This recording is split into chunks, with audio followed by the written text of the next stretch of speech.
Bonsoir, c'est Dragonette. Dragonette, elle ne peut pas vous dire si vous, quand est-ce que vous êtes réincarné, parce que mes guides ont voulu me faire revivre toutes mes réincarnations.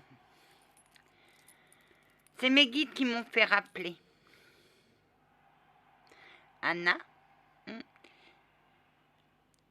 qu'est-ce que c'est pour toi une âme sœur? L'âme sœur, c'est un amour infini, oui. C'est le coup de foudre tout de suite. Vous le regardez, vous dites, mon Dieu, c'est mon âme sœur. Vous le savez au fond de vous. Mon âme sœur, comme je vous ai dit, guide quelqu'un d'autre. Il serait fier de toi, Anna. Oh que oui. De ce que tu étais, ce que tu es devenu. Tu n'as plus peur. Non. Et l'âme sœur, c'est celui qui vous attend à votre dernier souffle et qui vous dit « Viens, je t'attends ».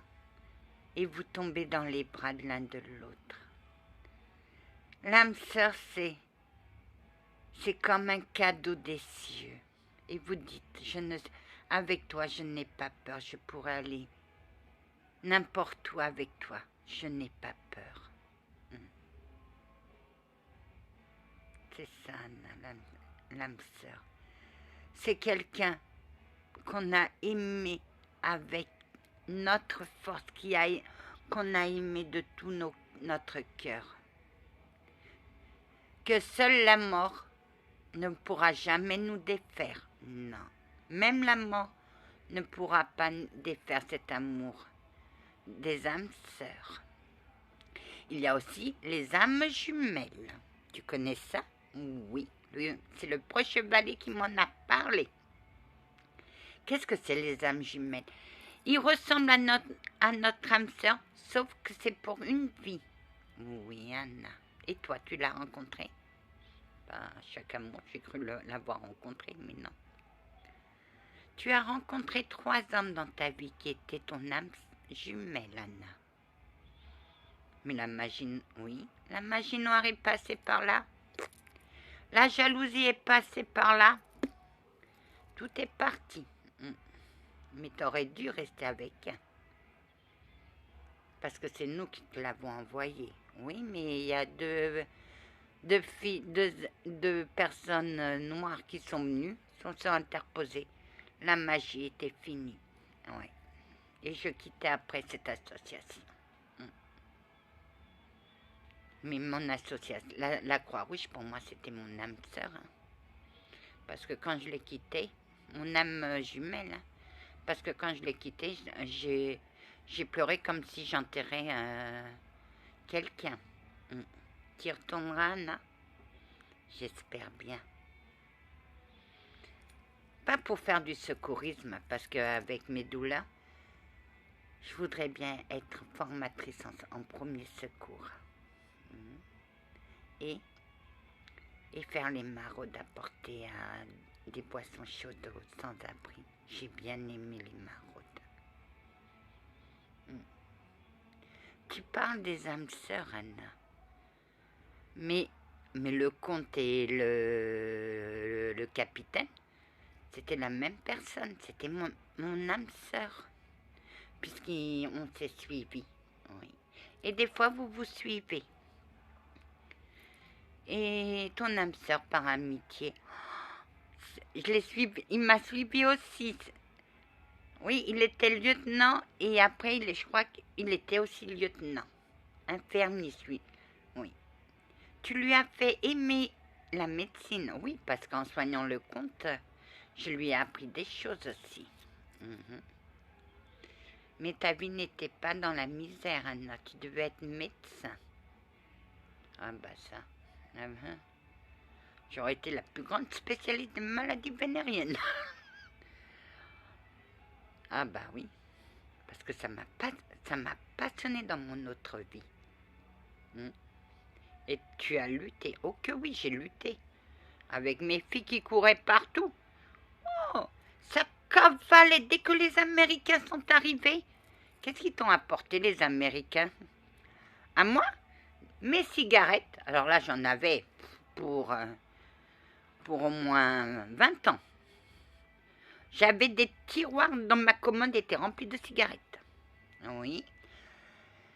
Le stock de médicaments que j'avais besoin, parce qu'un jour, dans la salle de repos, il y avait une grande caisse en bois à l'intention de l'infirmière en chef pour le dispensaire. Je regarde tous les médicaments qui me manquent, qui allaient presque finir, j'en avais. Et toutes les maladies vénériennes qui existaient sur Terre. J'ai lutté. Et à un certain moment, je savais même plus comment m'en sortir. Et j'ai dit à mes filles, revenez une troisième fois et vous allez voir. Ils t'ont cru? Ben non, puisque je faisais très bien les piqûres. Mais au bout de la troisième, ils gueulaient. Hein. Tu m'as fait mal. Ah, ben qu'est-ce que je t'ai dit? Reviens une troisième fois. Et pour ton ami, à l'homo, je lui ai fait un super bleu. Un jour, j'en ai eu tellement ras-le-bol, j'ai pris le capitaine et j'ai dit maintenant, vous allez réunir vos hommes et vous allez les diagnostiquer. Et moi, je diagnostique mes filles. Oh, il y en avait encore. Tous ceux qui étaient malades, le capitaine les a mis en rang. Je suis arrivée. Bonjour. Soit c'est vous qui faites les piqûres, soit c'est moi. Ben, ils ont fait tout ça pas en avant.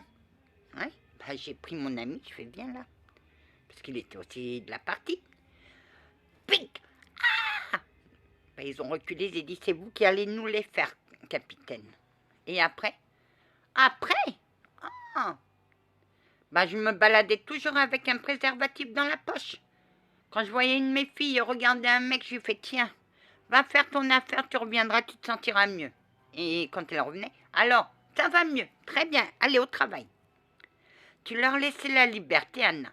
Ben, une fois que le travail était fait, il était fait. Moi, ils savaient toujours où me trouver. Et dans ton bureau, j'avais un tiroir rempli de préservatifs et ils le savaient.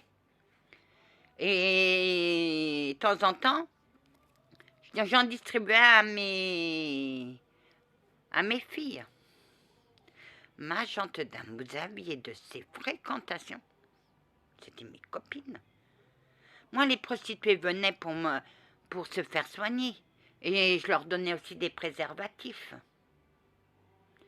Parce qu'il fallait que pour moi, je rêvais qu'une chose, c'est éradiquer les maladies vénériennes de mon service. Hein. Ouais. Et cette fille, Anna, pourquoi t'étais... Je comprends pas, Anna. Oui, prêtre-chevalier. Non, c'est Joe. Pourquoi t'étais à l'hôpital en furie après cet homme et dehors? Parce que cet homme sortait avec des filles que j'avais soignées et moi j'étais là, bah dis donc, à peine fini de soigner que ça y est, recommence. T'étais jalouse, Anna? Disons que ça m'énervait qu'il ne me regardait pas. Et pourtant, pour se faire pardonner, on avait le petit déjeuner de roi, nous, à notre pause. Il voulait te mettre dans la poche, ma gente dame. Ah oui, mais moi, personne ne me met dans la poche.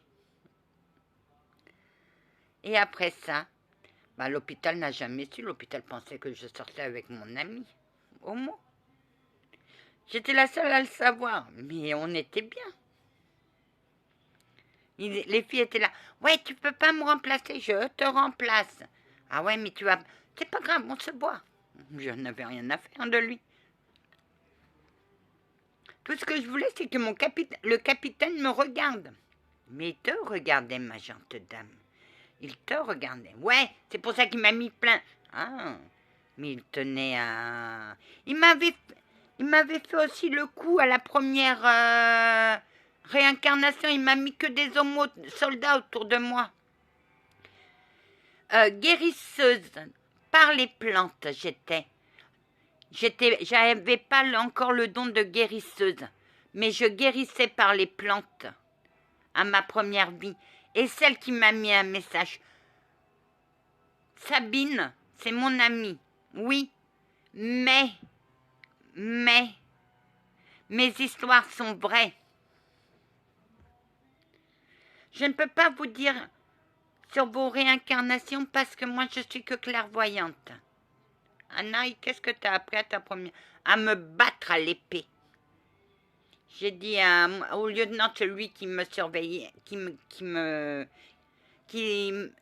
protégeait, de m'apprendre l'épée. Et croyez-moi que à la fin, c'est moi qui le désarmais.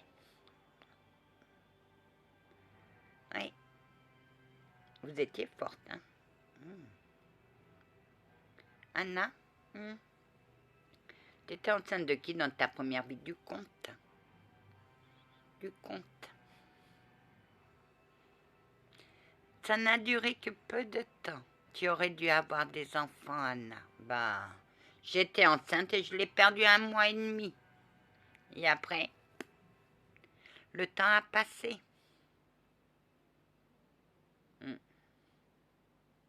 Mon Dieu, cette magie, ta plus grosse magie noire, Anna, a duré des années. Et nous, on ne voyait rien. On t'envoyait des protecteurs humains. C'est tout ce qu'on pouvait faire, ma douce. Ouais, ben, c'est déjà pas mal. Oh que non, Anna. Oh que oui, c'est déjà pas mal. Ah, ma petite fille, pendant toutes ces années, j'ai souffert le martyre de te voir te détruire. Et maintenant, mamie, Mémé, tu es belle. Tu es belle, tu es assagie. Des fois, tu passes des coups de colère, mais je passe à autre chose après. Ça m'aide. Ça me permet de ne pas garder tout pour moi. Tu médites, Anna? Non. J'y arrive pas. Non. On va arrêter là, Anna. Que la paix du Christ soit toujours avec vous, ainsi que sa bénédiction. Amen.